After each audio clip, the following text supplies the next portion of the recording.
Welcome to the Old Coins Explorer, the ultimate treasure hunt.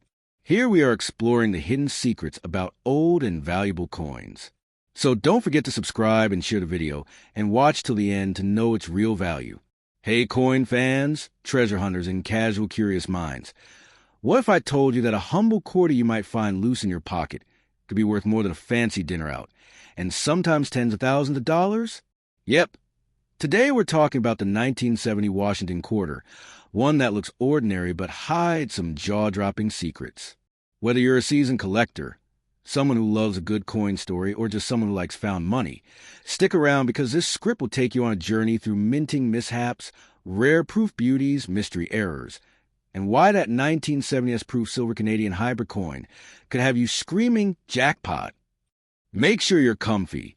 This is going to be a fun ride full of history, mystery, and maybe a few coins worth more than your daily coffee budget.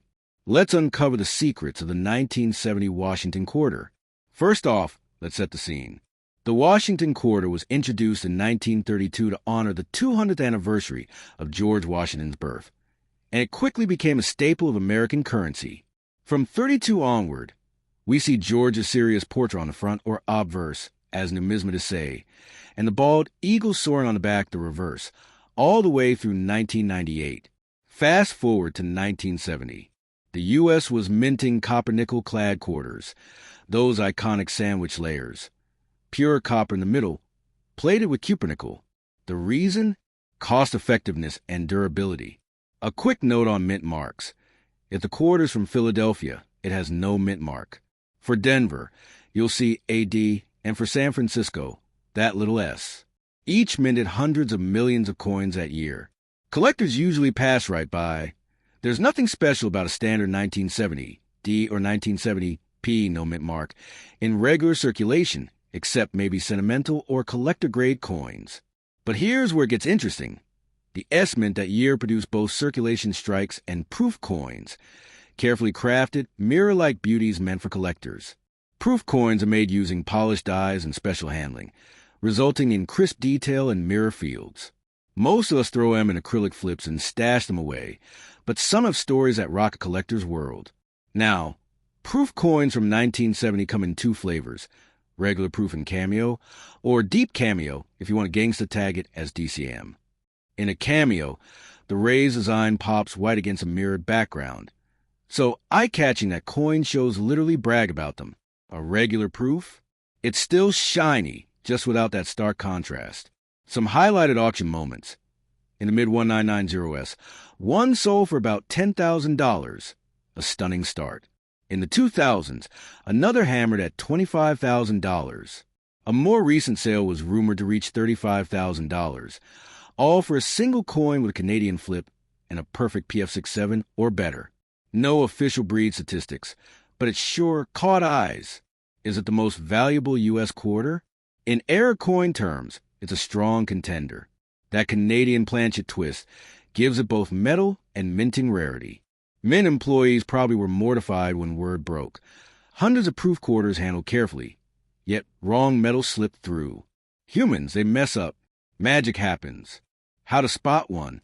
Look for the S mint mark. Listen for a sound test. Silver rings. Clad doesn't.